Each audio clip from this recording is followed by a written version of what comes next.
Selamat pagi Ananda semuanya. Semoga kita pada pagi hari ini semua dalam keadaan sehat. Nah, hari ini kita akan mau lanjut ke pembahasan kita ya.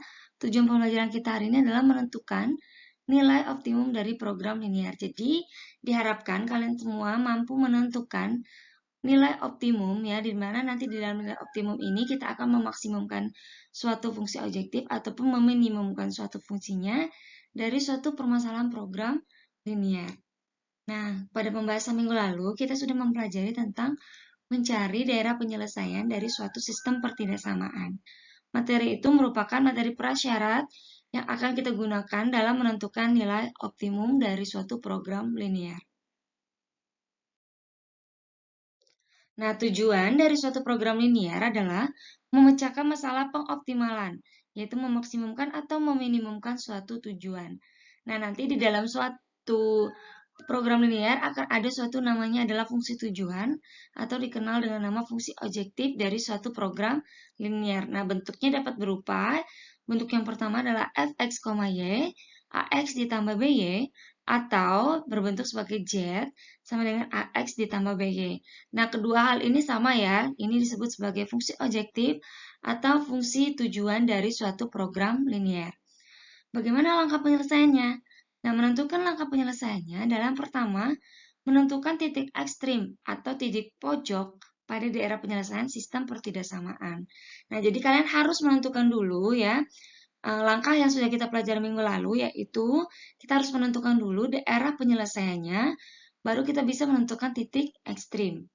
Nah, yang kedua akan kita lanjutkan dengan mencari nilai optimumnya. Dengan cara dapat dihitung dengan mensubstitusi setiap titik pojok tersebut ke dalam fungsi tujuan. Nah, nanti jika kita udah dapat titik ekstrim, kita akan mensubstitusikannya ke dalam fungsi tujuan ini ya. Oke, kita masuk ke contoh soal kita yang pertama. Contoh soal kita yang pertama ini adalah menentukan nilai maksimum dengan metode uji titik pojok dari masalah program linear berikut. Nah, fungsi objektifnya yaitu adalah 2x ditambah 3y. Nah, nanti daerah-daerah uji titik pojok ini yang akan kita masukkan ke dalam fungsi tujuan kita, yaitu 2x ditambah 3y. Nah, sekarang langkah pertama adalah dengan cara menggambarkan daerah penyelesaiannya dulu. Daerah penyelesaian dulu kita cari dengan cara memasukkan nilai-nilai himpunan pasangan berurutan ke dalam diagram kartesius ya. Diagram kartesius yang akan kita gambarkan. Oke, kita gambarkan dulu diagram kartesiusnya.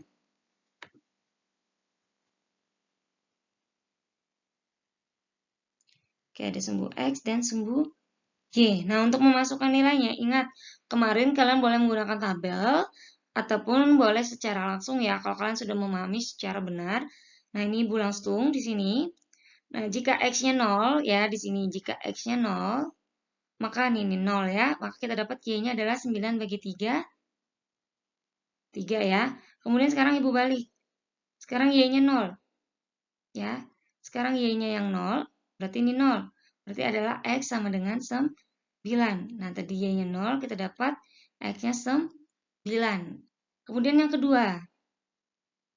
Nah, yang ini Ibu taruh sini ya. Oke, yang kedua, X-nya 0 ya. X-nya 0, berarti kita dapat Y-nya adalah 8. Kemudian kita cari titik potong terhadap sumbu X dulu. Ya, berarti Y-nya 0. Kita dapat Y-nya 0, X-nya adalah 8 dibagi 2, 4. Nah, ini daerah-daerah lain adalah X yang lebih besar dari 0 dan Y lebih besar dari 0. Nah, titik ini yang akan kita masukkan di 0, 3 X-nya 0, Y-nya 3, berarti di sini. Kemudian X-nya 9, Y-nya 0. Ini ya, X9, Y0. X-nya 0, Y-nya 8.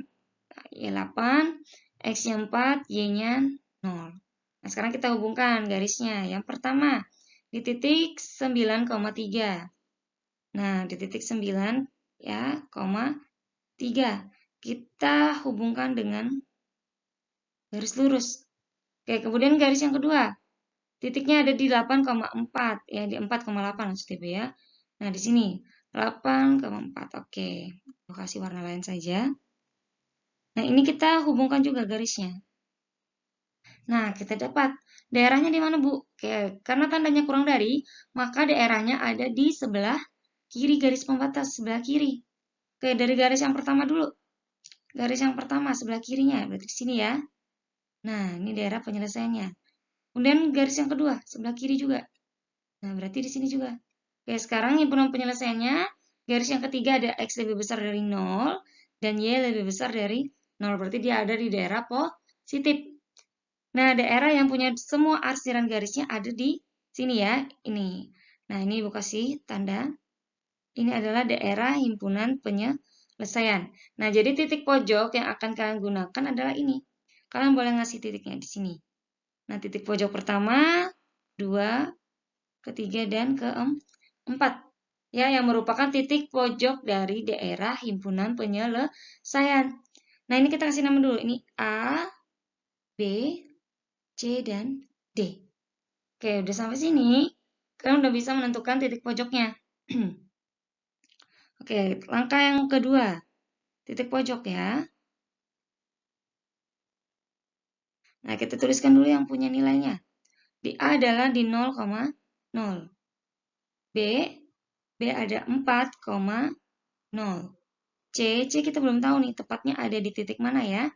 Oke, sekarang yang D ada di 0,3. Sekarang tugas kita adalah mencari titik C.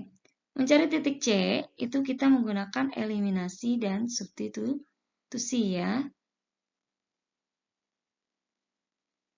Nah, ini kelas 10 kalian udah pelajari juga. Nah, titik C kita lihat garisnya. Garis yang pertama dan garis yang kedua. Oke, yang kuning ini kita sebut sebagai garis 1. Yang hijau garis kedua. Garis kedua ini yang berpotongan pada titik C. Nah, garis ini akan kita eliminasi. Oke, kita mulai dari X ditambah 3Y sama dengan 9. Garis yang kedua, 2X ditambah Y sama dengan 8. Nah, untuk mengeliminasinya, kalian boleh melakukan eliminasi terhadap X terlebih dahulu, atau kalian boleh eliminasi Y-nya. Asal nanti kalian harus menyamakan nilai koefisien dari masing-masing variabel. Nah, di sini Ibu akan mengeliminasi X. X di sini punya nilai yang paling besar adalah 2. Berarti X yang koefisiennya 1 harus kita samakan koefisiennya, yaitu dengan cara mengalihkan dengan 2. Yang bawah tetap ya, kalikan dengan 1. Sekarang kita kalikan 2 kali X adalah 2X, ditambah 3 kali 2, 6Y, 9 kali 2 adalah 18. Yang bawah tetap ya, karena pengalinya 1. 2X tambah Y sama dengan 8. Nah, kita eliminasi. Kurang ya. 2 kurang 2 berarti habis ya. 6Y dikurang Y berarti 5Y. 18 kurang 8 kita dapat 10. Y-nya kita dapat 10 bagi 5 adalah 2. Nah, kita udah dapat Y-nya, sekarang kita substitusi ke salah satu persamaan ini. Nah, boleh yang nomor 1 atau yang nomor 2. Sekarang Ibu pakai yang nomor 1. Substitusi Y sama dengan 2. Ya, ke persamaan X ditambah 3Y sama dengan 9. Oke, X ditambah 3 dikali 2 sama dengan 9. Kita dapat X plus 6 sama dengan 9. Kita dapat X-nya adalah 9 kurang 6, yaitu 3. Sekarang titiknya kita udah lengkap. Kita dapat X-nya 3, Y-nya adalah 2. Nah, setelah ini yang baru, kita akan menentukan fungsi tujuannya. Ya, fungsi tujuannya Ibu teruskan di sini ya. Oke, tujuannya ini adalah langkah yang ketiga. Fungsi tujuannya adalah di Z sama dengan 2X tambah 3Y. Nah, sekarang kita masukkan titiknya dari titik A di 0,0. Nah, karena 0,0 berarti X-nya juga 0, Y-nya juga 0. Nah, karena dua-duanya 0, ini pasti hasilnya akan 0 ya. Jadi boleh langsung menuliskan 0. Kemudian titik B di 4,0. Nah, B ini yang punya nilai adalah X. 2 kali 4 ditambah 3 kali 0. Y-nya sudah 0 berarti sisanya adalah 8. Kemudian titik C, 3,2. 2 dikali 3 ditambah 3 dikali 2. Kita dapat hasilnya 6 ditambah 6 adalah 12. Kemudian titik D, D itu adalah 0,3. 0,3 berarti 2 kali 0 ditambah 3 kali 3. Didapat hasilnya 9. Nah, sekarang yang diminta adalah nilai maksimum. Nah, lihatlah nilai dari 4 titik pojok ini yang punya nilai, ya, setelah dimasukkan ke fungsi tujuan, yang paling tinggi atau yang paling besar adalah nilai maksimum. Nah, ini, ya, nilai maksimumnya kita dapat adalah 12, ya. Jadi, menentukan nilai maksimumnya adalah mempunyai nilai maksimum 12. Ini adalah nilai maksimum. Jadi, kita tuliskan nilai maksimum sama dengan 12. Oke, Ibu harap kalian paham untuk contoh yang pertama. Oke, Ibu lanjutkan ke contoh yang kedua. Nah, contoh yang kedua ini sama ya. Cara dan langkah penyelesaiannya sama. Ini kalian boleh kerjakan di buku catatannya ya. Nah, nanti di pertemuan selanjutnya Ibu akan tanyakan berapa hasil dari sistem pertidaksamaan ini jika kita masukkan ke dalam fungsi objektifnya atau fungsi kendalanya untuk mencari nilai maksimum. Oke, bisa dikerjakan di buku catatannya. Langkahnya sama seperti yang di depan, tinggal kalian pahami ya cara pengerjaannya. Oke, sekarang kita lanjut. Ya, nah sekarang di sini contohnya dia daerah himpunan penyelesaiannya sudah diketahui. Nah, sekarang menentukan apa yang diminta? Nilai maksimum. Oke, di sini Ibu ganti ya, supaya kalian tahu juga mencari nilai minimumnya.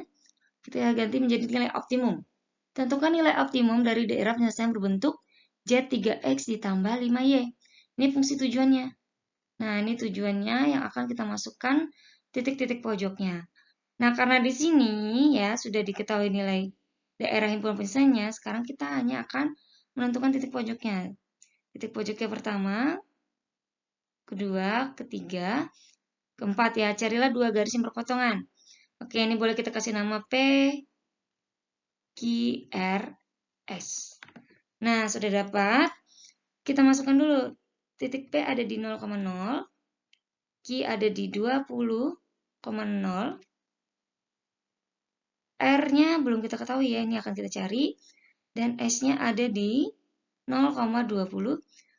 Sekarang mencari titik R. Titik R langkahnya sama, yaitu kita gunakan eliminasi dan substitusi. Tapi kita harus tahu dulu ini garis apa.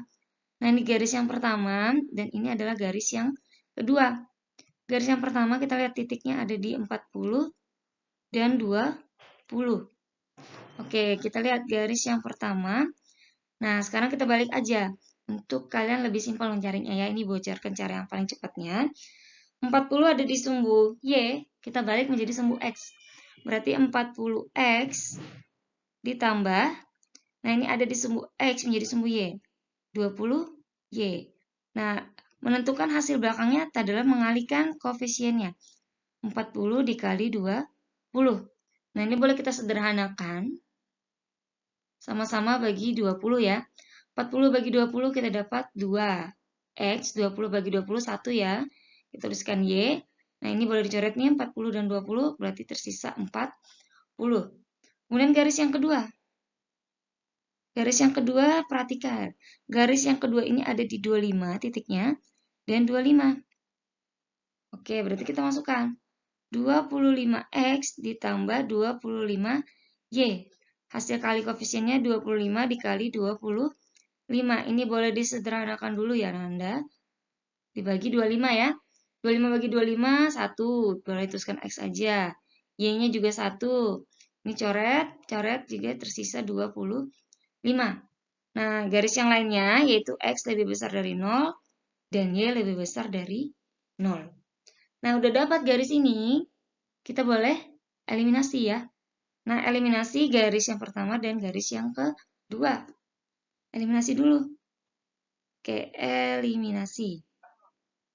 Oke, yang pertama adalah 2X ditambah Y sama dengan 40.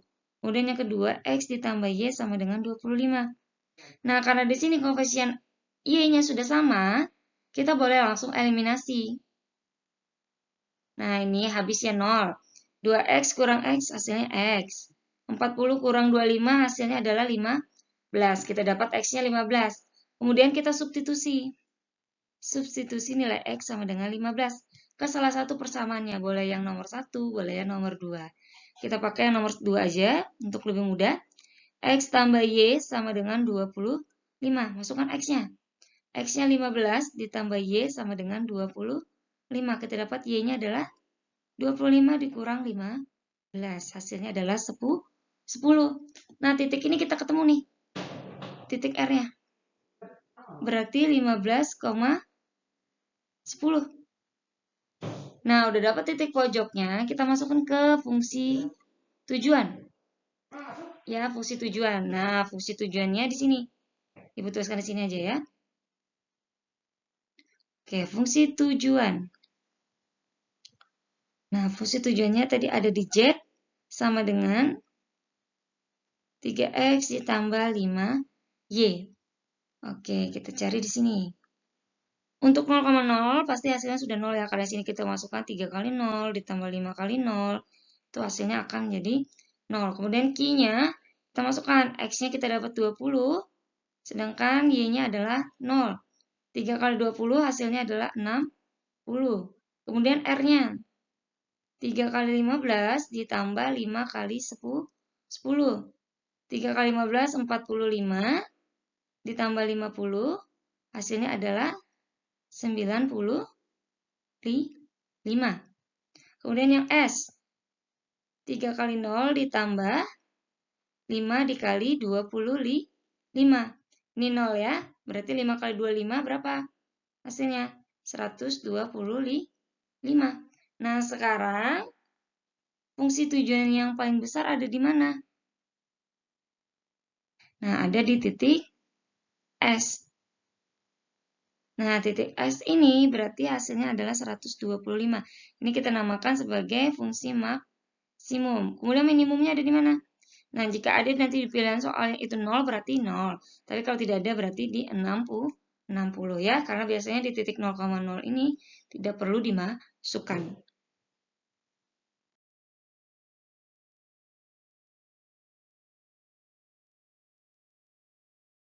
Nah, ini ada lagi contoh ya. Nah, contoh ini boleh dikerjakan di rumah juga ya. Dikerjakan di rumah. Nah, kalian menentukan nilainya. Nah, ini ada titik-titik pojoknya, kalian bisa menentukan. Nah, ini titik-titiknya. Ya, lihat dua garis yang berpotongan. Nah, berarti dia akan ada 4 titik. Kalian boleh mengasih namanya. Kemudian tentukan garisnya. Garis yang pertama, garis yang kedua, ketiga, dan keempat. Di mana dua garis itu adalah dua garis yang berpotongan. Misalnya Ibu kasih contoh dulu untuk garis yang pertama. Titik yang pertama misalnya Ibu kasih A, G, C, dan D. Ya, untuk titik B deh ya. Kalau A kan kalian sudah tahu nih, berarti titiknya ada di mana ya. Kemudian B-nya, lihat garis yang berpotongan. Garis yang berpotongan itu ada yang ini kan. Nih lihat, yang ini dan yang ini.